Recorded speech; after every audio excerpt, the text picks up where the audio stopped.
You're listening to Systemic Error Podcast. The failure was designed. The scenes are fraying. Analyst says Trump is losing the one skill that made him famous, based on an article by Matthew Chapman.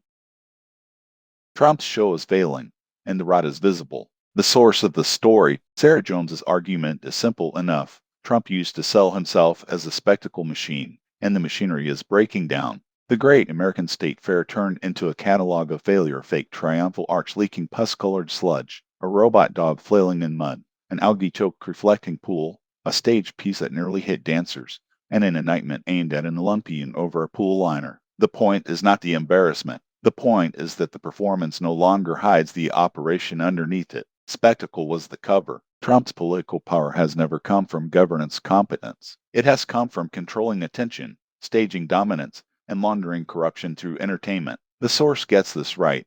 His rallies once worked because they made cruelty feel like energy and grievance feel like belonging. That is the central fraud. He did not build a movement out of policy or principle. He built it out of mood management. When the pageantry fails, the damage stops looking accidental and starts looking chosen. Mud, algae, broken stage equipment, and collapsing props are not just bad optics. They expose what authoritarian politics depends on: a flood of image meant to bury the reality of decay. Who actually has power? Trump still holds institutional power. So does the apparatus around him, including the officials willing to turn his theater into state action. The source names G9 Bureau securing an indictment over contact with a disintegrating pool liner, which tells you where the machinery points when it works: downward, at convenient targets, not upward, at the people setting the conditions. That is how the system protects itself. It reaches for punishment when it should be accounting for failure. It criminalizes the person near the broken thing while treating the broken institution as background scenery.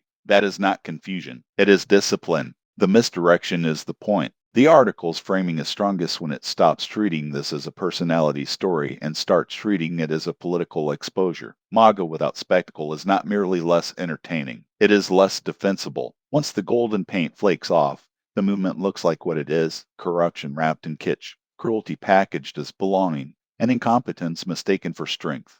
Jones suggests that some supporters may feel the sense of being had. Good, that does not make them innocent, but it does identify the vulnerability in the con. Trump's coalition needs the crowd, the glow, the fake grandeur, the sense that everything is larger than life. Strip that away and you are left with broken infrastructure, naked grievance, and leaders who want obedience without having to deliver anything except humiliation.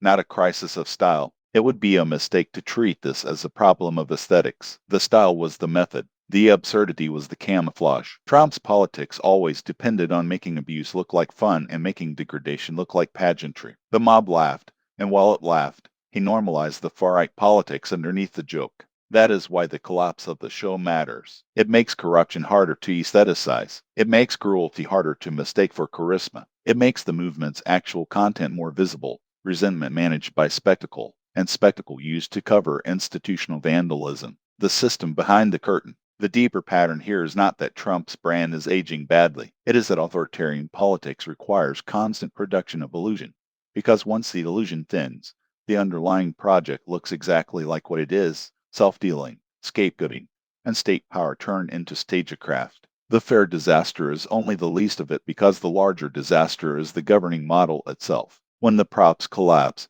the Republic gets a brief look at what the crowd was being sold. The right answer is not nostalgia for better showmanship. It is to stop confusing performance with legitimacy, and to name the machinery as it is: a movement that needs spectacle to conceal the damage it causes.